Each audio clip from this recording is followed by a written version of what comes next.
Olá, tudo bem? Eu espero que sim.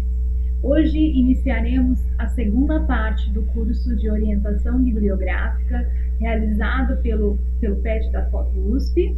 Eu me chamo Caroline, eu sou formada em odontologia pela Faculdade de Odontologia de Bauru.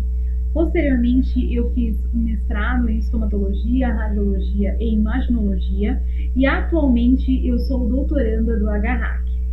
Eu gostaria de agradecer ao PET pela oportunidade de estar aqui trabalhando com vocês. Eu gostaria de desejar a todos os alunos um ótimo curso, que vocês aproveitem cada informação que foi dada, tanto anteriormente pela minha colega, como agora que realizaremos essa segunda parte. E também gostaria de explicar como vai funcionar essa segunda parte. Essa segunda parte será constituída de 3 aulas. A primeira aula será sobre projetos de pesquisa, a segunda aula será sobre artigo científico e a terceira aula será sobre ferramentas auxiliares, digitais que ajudam na formação da referência.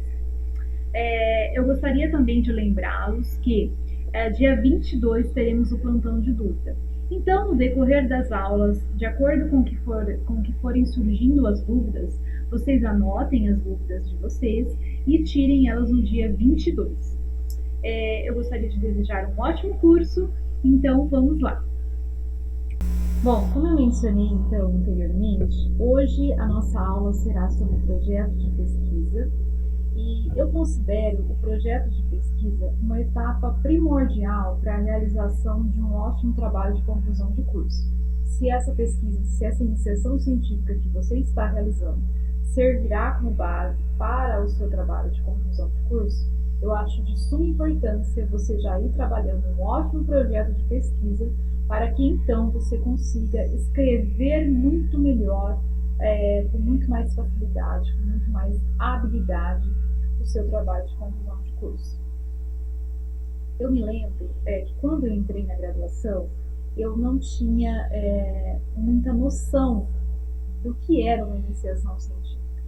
Eu entrei na faculdade para ser dentista, então eu não tinha muita noção do porquê eu tinha que fazer uma pesquisa.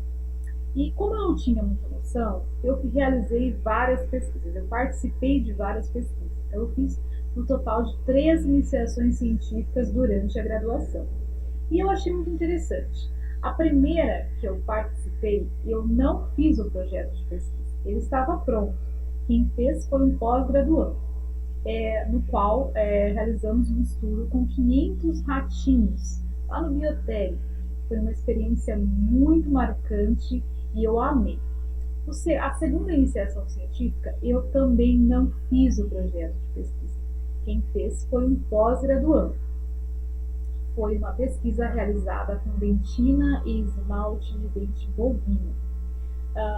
E a terceira pesquisa, a que serviu realmente de base para o meu trabalho de conclusão de curso, foi uma pesquisa com pacientes que apresentavam osteonecrose em mandíbula. E eu vou dizer para vocês, eu sofri para escrever esse projeto de pesquisa e sofri muito mais para escrever o meu trabalho de conclusão de curso. Por isso, eu acho muito importante vocês considerarem todas as informações que cheguem até vocês sobre a escrita científica. Eu penei muito tempo, até no mestrado eu penei muito tempo, porque eu logo que me formei, eu já entrei no mestrado, e eu penei muito para aprender a parte teórica de como você escreve cientificamente, né? Então, eu acho que é uma oportunidade muito bacana para que todos aproveitem, porque essas aulas, por mais assim simples que elas vão ser, elas vão servir como uma base para que você construa um projeto de pesquisa muito bem elaborado. Então, vamos lá, eu desejo que vocês prestem atenção e, como eu disse, qualquer dúvida vocês podem anotar e perguntar para mim no dia 22. Bom, eu dividi essa primeira aula em 3 partes, porque eu achei muito importante conceitualizar o que é um projeto de pesquisa e também explicar a parte burocrática de como você submete um projeto de pesquisa no CEP, de como funciona cada etapa.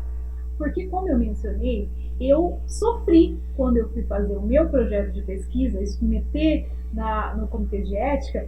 Eu não entendia nada, eu sofri muito, não entendia todas as etapas, apesar de que existem protocolos, existem tutoriais nos sites da faculdade que explicam, eu ainda assim não entendia muito bem. Então, essa primeira parte, eu vou só trazer uma conceitualização do que é o projeto de pesquisa e de como funciona cada etapa para que ele seja aprovado e para que você consiga fazer sua pesquisa.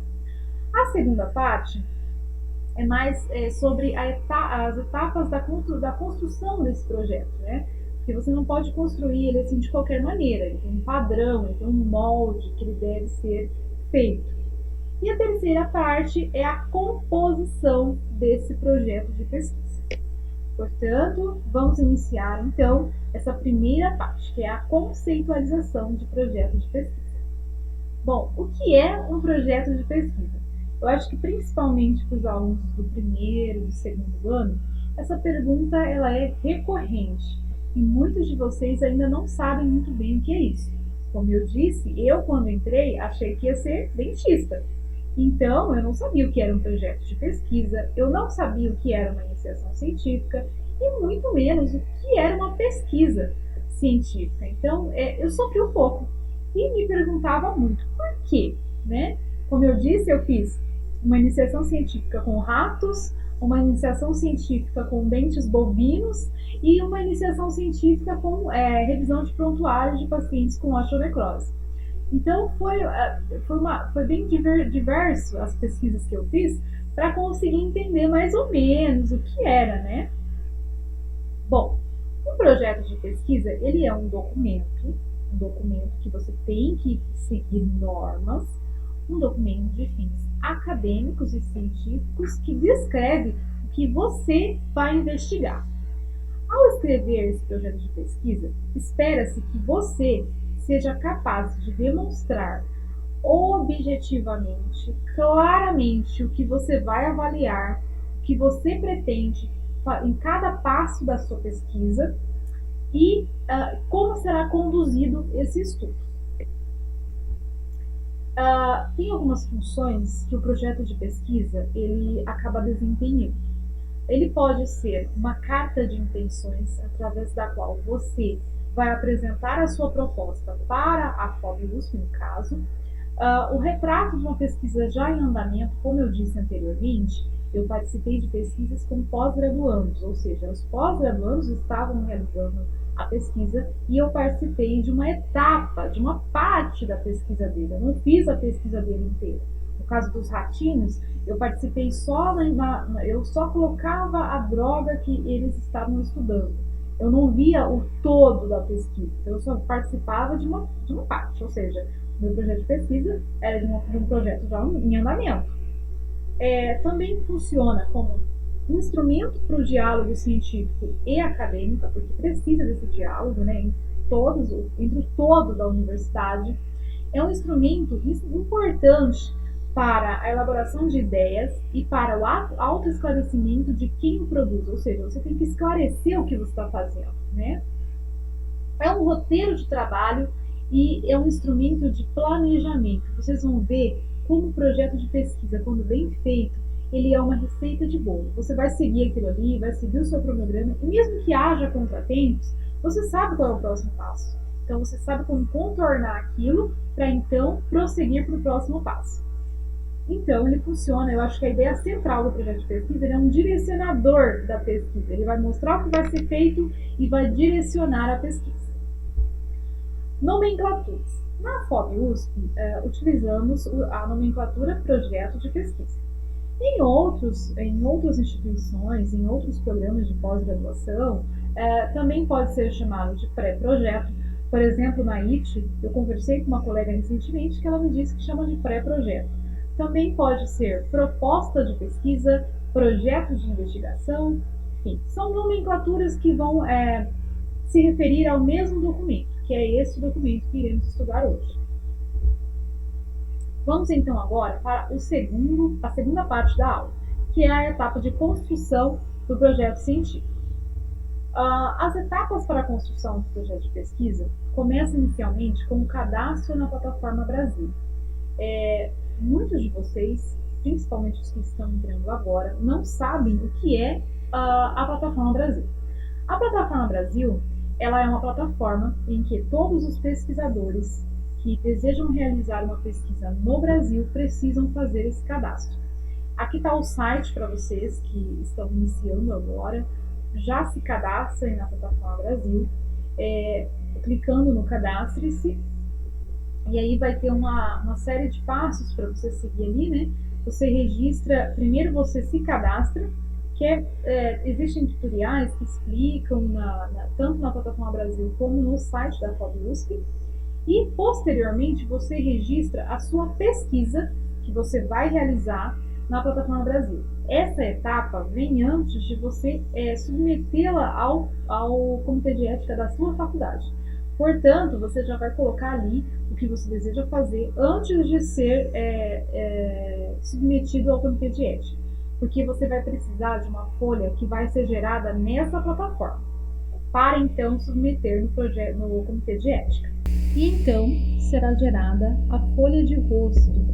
Após você preencher todos os dados referentes à sua pesquisa, será gerada essa folha, que é a folha de rosto, onde contém todas as informações que você forneceu durante as etapas de registro da sua pesquisa. Você assina e entrega na secretaria para que seja assinado e encaminhado ao comitê de ética. Juntamente deverá ser feita uma carta de encaminhamento ao comitê de ética. E o modelo dessa carta já tem disponível na FOB USP, que aqui, se você observar nesse link, você entra e você encontra essa carta já pronta para você apenas preencher as informações necessárias. E ela deve ser assinada tanto pelo seu orientador como pelo chefe de departamento. Por exemplo, se você está fazendo uma pesquisa na prótese, tem que ser essa carta, ela deve ser assinada tanto pelo seu orientador como pelo chefe do departamento de prótese. E também deve ser gerada essa declaração de compromisso do pesquisador com os resultados e assinada por você.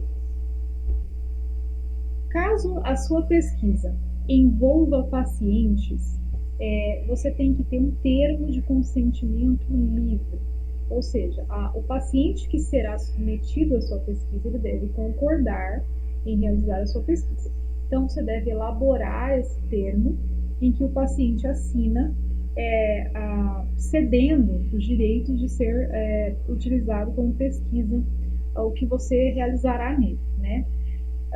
Caso você vá fazer outro tipo de pesquisa, por exemplo, no mestrado eu fiz uma pesquisa com tomografias computadorizadas de peixe cônico. Então, eu pedi a dispensa desse termo de consentimento, visto que o paciente já assinava quando ele entrava, quando ele se tornava paciente da FOB USP, ele assina os direitos, né, de exames, de fotografias que eventualmente são tiradas desse paciente, ele acaba cedendo esses direitos. Então, neste caso, eu consegui a dispensa desse termo de consentimento livre, porque senão eu ia ter que pegar lá, eu peguei 300 tomografias, eu ia ter que chamar os 300 pacientes de novo para que eles assinassem. Então, por isso que eu consegui a dispensa, visto que já há a assinatura deles em prontuário. Mas, para uma pesquisa que será realizada, em que você irá intervir no paciente, necessita que você elabore esse termo de consentimento e ele seja assinado pelo paciente. Então, há também, nesse link que eu mostrei no slide anterior, um guia para que você elabore todos os itens necessários nesse termo para que seu paciente assine. E agora, propriamente dito, iremos aprender sobre a composição do projeto científico. Sendo assim, iremos iniciar então a compreensão de como funciona a escrita do projeto de pesquisa. O projeto de pesquisa ele é composto por a folha de título, o resumo, o sumário, a introdução, a revisão de literatura, os objetivos, material e métodos, a forma de análise dos resultados, as referências, o cronograma, o orçamento detalhado, os riscos e benefícios, os critérios de encerramento ou suspensão da pesquisa, os apêndices e os anexos.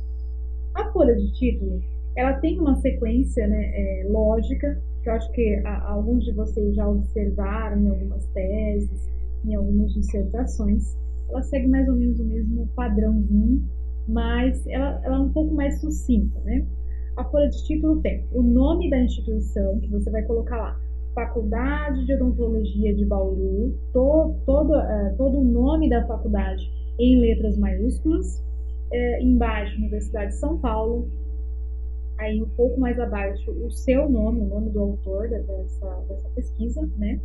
E o título da pesquisa. O título da pesquisa, a primeira letra é maiúscula e segue normalmente, sem ser todas as letras maiúsculas, né? E Bauru e o ano da realização dessa pesquisa. Posteriormente, na próxima folha, vem o resumo. O resumo ele deve ser estruturado em objetivos. É importante lembrar nesse ponto que é interessante que você coloque as frases do projeto, assim eu diria aqui, tudo que envolve a sua pesquisa no futuro.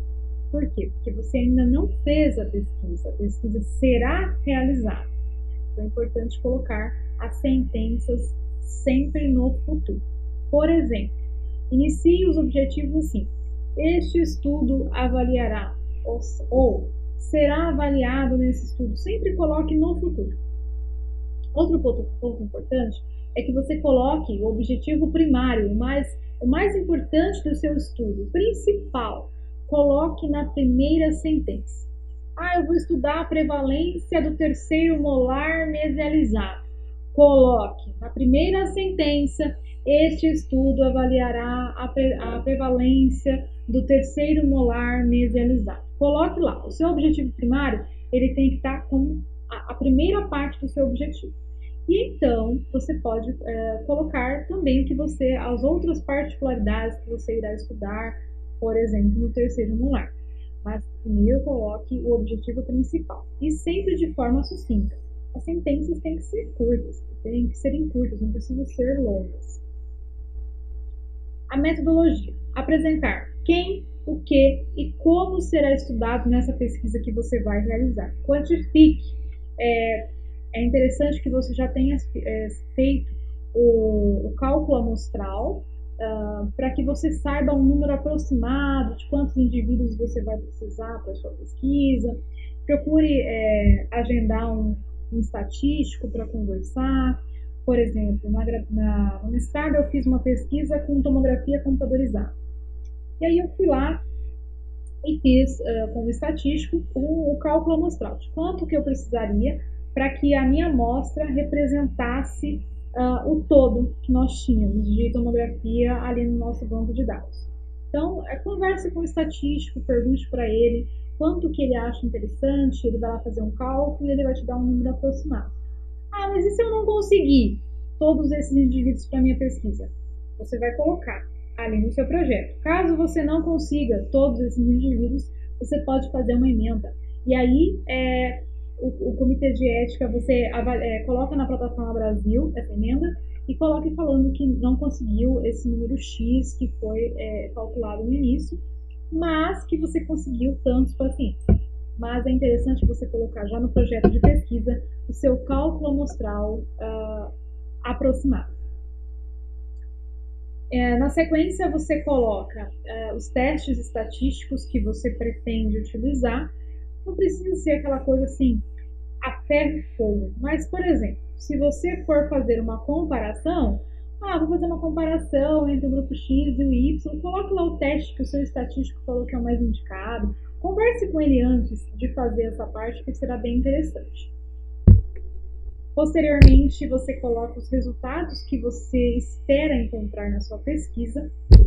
Você já, com certeza, antes de fazer isso daqui, você já fez uma revisão de literatura, já estudou sobre o assunto e já viu mais ou menos o que acontece Por exemplo, terceiro molar mesalizado. Quanto ele é comum, qual é a frequência, e aí você já coloca ali o que você espera encontrar. Não coloque referências aqui no resumo, não cabe referência no resumo. Só coloque que você espera encontrar, por exemplo, em 1/4 da população, o terceiro molar mesalizado, mediante o que você já viu na literatura, né? E conclui, baseando-se no que você deseja encontrar, conclua que a pesquisa será realizada e qual o desfecho que você pretende, né? O que você espera dessa pesquisa. Em seguida, vem o sumário. Você deve relacionar todos os itens e subitens, indicando o número da página em que cada um começa. As páginas elas são contadas a partir da folha de rosto, tá? A primeira folha lá de título. No entanto, elas só começam a ser numeradas na porção superior da página a partir da introdução. Ou seja, a sua introdução ela pode começar na folha 12, na página, sei lá, 14, 16, não sei como que foi o seu resumo. Então, ela não vai começar a introdução número 1, ela começa a ser contada lá na primeira página, mas só vai aparecer a numeração a partir da introdução. A introdução é nesse ponto que você vai apresentar a ideia central da sua pesquisa, mas de uma forma enxuta. Você não vai colocar ali todas as informações que você viu na literatura, porque você vai ter outro item para apresentar tudo detalhadinho e bonitinho. Então, na introdução, apresente a ideia principal. Eu vou estudar o terceiro molar. E eu ainda já vi na literatura que ele é comum em 1/4 da população. Coloca essa ideia central, coloca o quanto ele costuma ser frequente, coloque a ideia central. Sucintamente, coloque a ideia central do que você pretende estudar. A revisão de literatura é onde você pode caprichar um pouco mais. Você pode colocar tudo que você encontrou, tudo não, né, gente? Coloca assim, de uma forma também não muito extensa, até porque quem vai ler não quer saber tudo que tem na literatura, quer saber os pontos importantes que tem na literatura. Então, coloque o que há de novo, às vezes até cabe uma referência antiga, por exemplo, eu tenho um autor muito antigo, mas que é referência no assunto. É interessante você colocar aí na revisão. Sabe, ele escreve, foi o primeiro que descreveu algo que eu estou estudando, ou foi o primeiro que idealizou um protocolo que eu estou estudando. Então, é legal, sabe? Mas tente colocar também informações recentes, porque tudo que foi estudado anteriormente, muito antigamente, atualmente está sendo estudado com mais acuidade, né? Então é interessante colocar também artigos recentes. E aqui, a partir desse ponto, na introdução também pode, gente, referência, mas a partir desse ponto, comece a colocar as referências. Quem falou, o que disse, se colocar citação direta, que é aquela vendo parágrafo, né, tem um modo, se vocês quiserem também, no plantão de dúvidas eu mostro como faz citação direta e indireta, mas tem que referenciar, aqui não é você falando, mas o que você falou no resumo, aqui é você se baseando em outros autores, então tem que ter referência. Mas foi só uma coisinha que eu também acho, o autor falou, mas eu também acho isso. Não, foi o autor que falou, tem que referenciar o autor. Com essa revisão, é inserido a justificativa do seu projeto, ou seja, é aqui que você vai defender, é aqui que você vai vender a ideia do seu projeto. Então, você tem que colocar, com base no que já foi publicado, você vai falar por que é importante a sua pesquisa que você vai realizar agora. Porque senão, vai ser só a repetição de uma pesquisa, certo? Então, é aqui que você vai falar, olha, a minha pesquisa é importante porque o autor tal falou isso, ele estudou sobre isso, mas eu irei agregar a literatura científica porque irei fazer desse modo, entendeu? Aqui você vai justificar o porquê que o seu projeto vai ser, essa pesquisa vai ser importante. É interessante também revisar a metodologia que você escolheu. Eu vou realizar um protocolo num laboratório, o protocolo X. Coloque aqui, revise, fale que pode mencionar outros protocolos que existem, enfim. Revise a metodologia que você escolheu. E finaliza a revisão de literatura apresentando novamente a proposta da pesquisa, podendo este parágrafo iniciar-se. Portanto, tendo em vista todos os dados apresentados anteriormente, o presente estudo tem o objetivo de, e aí você coloca o seu objetivo, entendeu? Você defendeu a sua justificativa anteriormente, justificou por que você vai realizar e fez uma revisão de tudo que já tem publicado, e aí você vem e coloca o seu objetivo e finaliza assim, ó, fechando com chave de ouro a sua revisão de literatura. Os objetivos. Lá no resumo, você colocou muito sucintamente, uma sentença, uma coisa bem rápida, uma coisa enxuta. Aqui, nessa sessão, capriche. Mas eu não estou falando para você caprichar e ser repetitivo. Não. Estou falando para você caprichar e detalhar exatamente o que você quer estudar. O que você não cabe referência, mas cabe falar o que você vai fazer, detalhadamente. Há autores que preferem colocar objetivos primários e objetivos secundários. E há outros que preferem colocar os objetivos em um único parágrafo, dividido em várias sentenças, né? E explicando direitinho o que vai fazer. Eu coloco primários e secundários, dependendo do que eu vou realizar, mas também já coloquei em um parágrafo só, sem especificar muito em tópicos. Eu prefiro colocar assim em tópicos, porque eu acho que fica mais didático. Assim. A pessoa olha e sabe que você vai estudar. Mas se você quiser colocar num parágrafo, várias sentenças, também pode ser colocado. Lembrando novamente que essas frases elas devem ser construídas no futuro, detalhando cada objetivo. Agora chegamos numa parte que é de extrema importância também, material e métodos. Bom, toda pesquisa depende muito do material e métodos, ou seja, você precisa ter o material e métodos muito bem escrito para que você realize uma ótima pesquisa científica. Então, você tem que inicialmente descrever genericamente a amostra pretendida, né? Por exemplo, olha, eu quero estudar 100 pessoas. 50 pessoas eu quero que sejam mulheres e 50 pessoas eu quero que sejam homens, porque eu quero comparar sexos. Então é interessante você escrever do jeitinho certinho como você quer essa amostra. E também relatando o cálculo amostral que eu disse anteriormente, que você realizou ali com o seu estatístico. Colocar os critérios de inclusão e de exclusão, detalhar os critérios de inclusão e exclusão, eu acho muito interessante quando coloca um tópico, sabe? Coloca lá um subitem, critérios de inclusão. Aí você vai colocando os tópicos e posteriormente critérios de exclusão e coloca em tópicos. Também você deve mencionar os instrumentos e as formas de avaliação que você vai utilizar. Aqui cabe referência, porque tem protocolos, tem escalas que precisam ser referenciadas, porque não foi você que fez.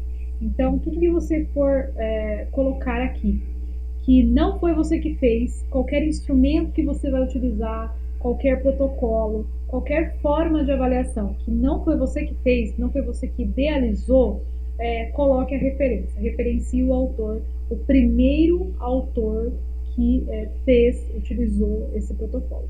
E no caso dos instrumentos, por exemplo, o equipamento X, coloque sempre de onde ele veio, coloque o fabricante de onde ele veio e coloque sempre assim o país, que é interessante. Procure certinho onde ele foi fabricado, qual é o nome dele certinho. A versão que você está utilizando também é interessante. E por fim, o último tópico, você coloca a análise estatística, que é o programa que você vai rodar, essa estatística, possivelmente um estatístico, mas já pergunte para ele lá o programa que ele vai rodar, quais testes ele pretende utilizar. E a forma de análise dos resultados, né? Então aqui você vai descrever as técnicas de análise, as provas e os modelos estatísticos, como que esses dados serão obtidos e codificados, como eles serão elaborados, se em tabelas, se gráficos, ou seja, você vai fazer um apanhado geral do que você pretende colocar, do que você pretende fazer com o que você encontrar. Mas assim, eu vou te falar bem a verdade, não deve ser aquela coisa extensa, até porque você não tem esses resultados em mãos. Então você tem que colocar o que você pretende, é, é, como você pretende avaliar esses resultados, mas como você não tem os resultados ainda, então não precisa assim se estender muito nesse tópico, né? Então deve ser apresentada de forma objetiva, exata, clara e lógica essa forma de avaliação que você pretende utilizar. As referências para TCC e para projetos de pesquisa é idealizado que seja seguindo a BNT, né? Então ela deve relacionar os trabalhos que você referenciou por ordem alfabética e pelo sobrenome e o nome do autor. É só seguir um padrãozinho. Se você pesquisar a BNT 2002, você vai encontrar ali o padrãozinho. É muito simples, basicamente você seguir em ordem alfabética o sobrenome dos primeiros autores. E lembrando que teremos uma aula sobre referências, então qualquer dúvida que vocês tiverem, talvez sejam sanadas nas referências. E também, nessa última aula, eu vou falar sobre uma ferramenta que é um gerenciador de referências. Então, às vezes, você não vai precisar nem fazer a referência. Ela já vai vir pronta se você utilizar essa ferramenta que eu vou mostrar para vocês. O cronograma, eu diria assim, o cronograma ele é importante, mas eu acho que eu nunca consegui cumprir 100% dele. Eu não estou falando que eu não segui. Eu segui, mas imprevistos acontecem. Então, você tem que contar com imprevistos, coloque às vezes até um pouco mais nos prazos de cada fase da sua pesquisa, porque eu já me decepcionei com o cronograma. Mas assim, nunca deu errado. Sempre deu certo, terminou no prazo certo, mas algumas etapas acabam atrasando, ou outras vão muito rápido, né? Então, assim, coloque o número de etapas que você pretende ter nessa pesquisa sua, né? Especialmente como você colocou ali na metodologia. Então, siga ali aquela ordem que você colocou na metodologia e, coerentemente com a metodologia, coloque os prazos ali para a obtenção dos seus dados, né? Então, a pesquisa deve ser dividida em etapas, fazendo-se essa previsão do tempo necessário para passar de uma fase para outra. Mas, eu já vou te adiantar, coloque um prazo maior porque você pode se decepcionar. E um ponto muito importante é que a data para a fase de coleta dos dados ela deverá ser após a data prevista de aprovação do CEP. Ou seja, a sua pesquisa ela não começou ainda. Não coloque lá o mês que você está submetendo ao CEP. Não.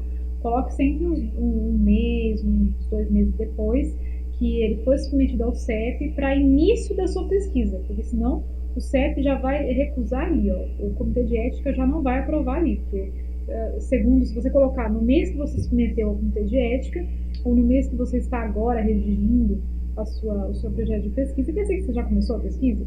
Não, não pode. A sua pesquisa só pode ser iniciada após a aprovação pelo Comitê de Ética.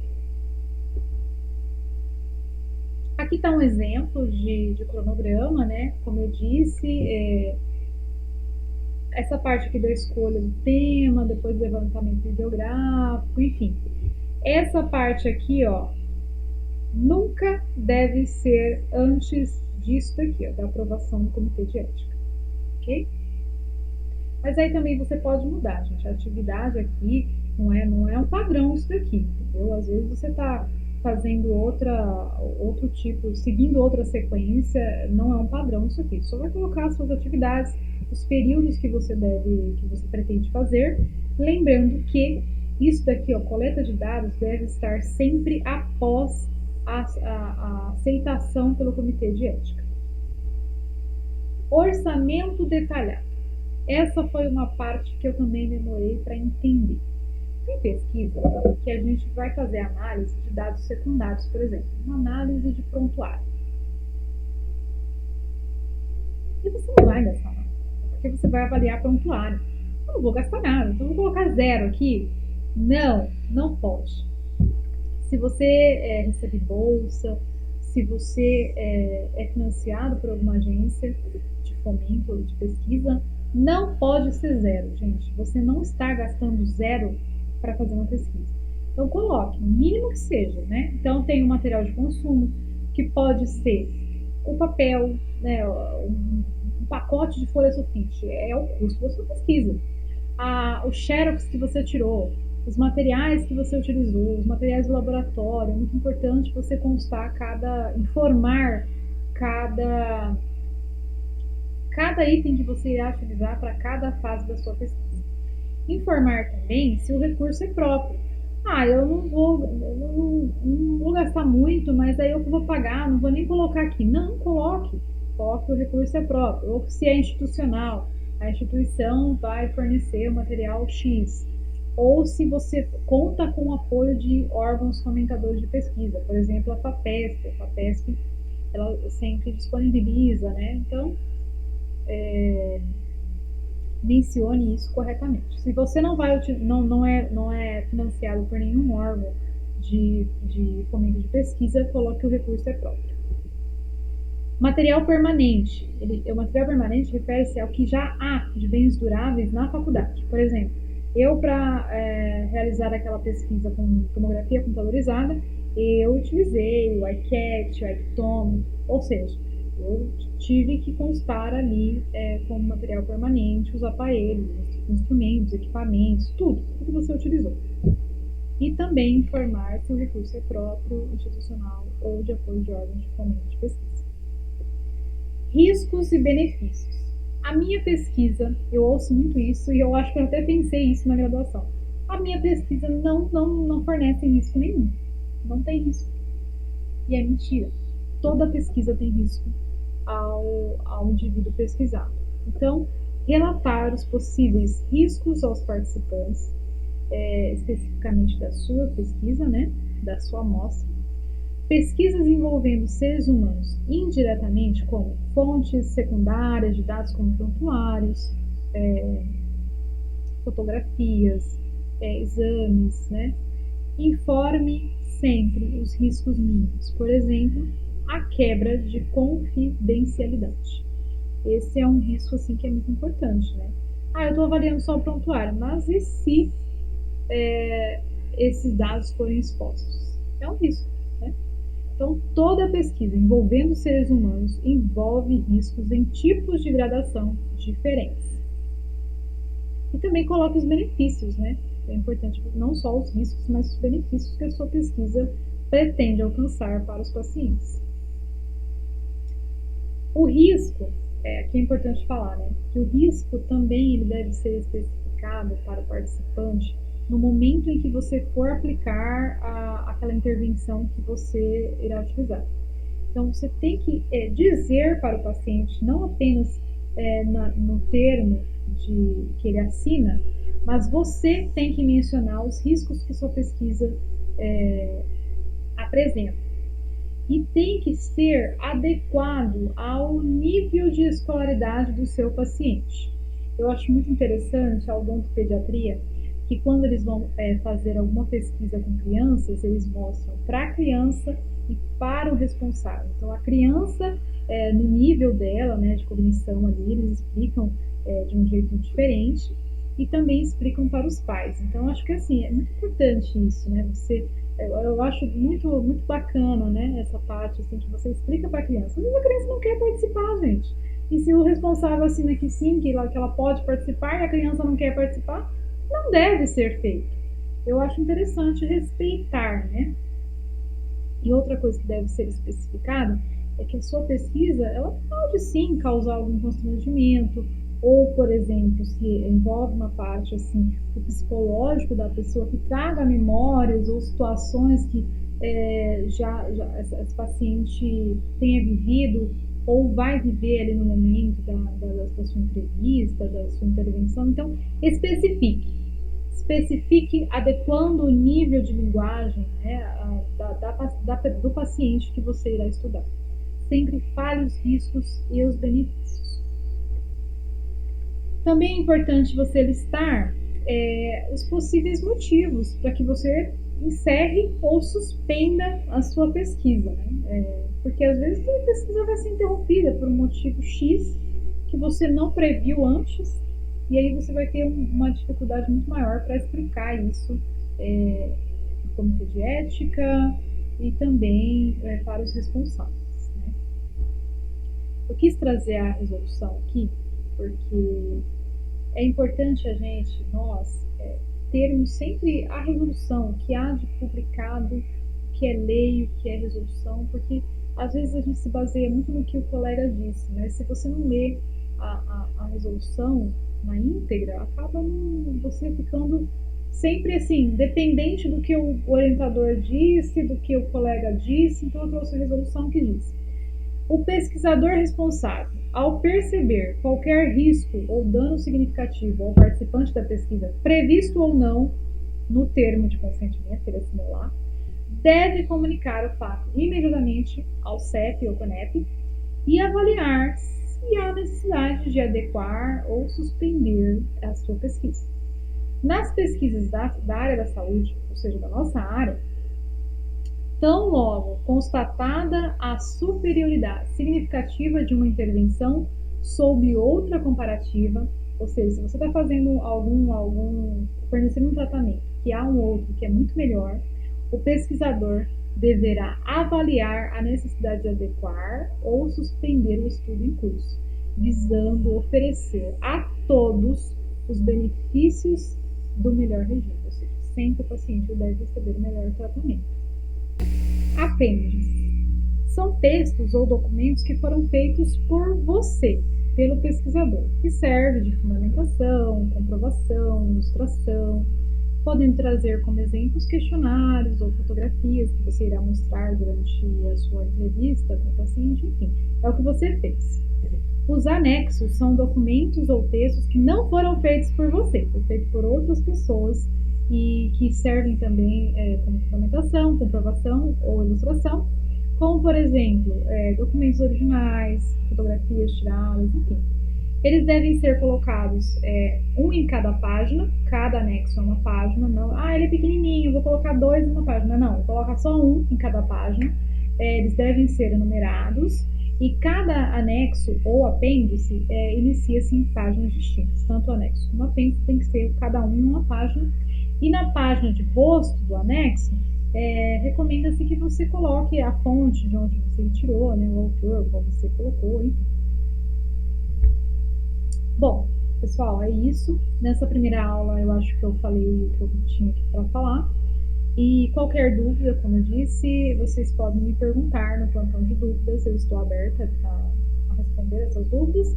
E também aqui tem o meu e-mail, então se vocês quiserem já ir mandando alguma questão ou outra, eu já posso ir respondendo vocês, ou já ir juntando todas as dúvidas para que responda no plantão de dúvidas. Muito obrigada, até a próxima aula.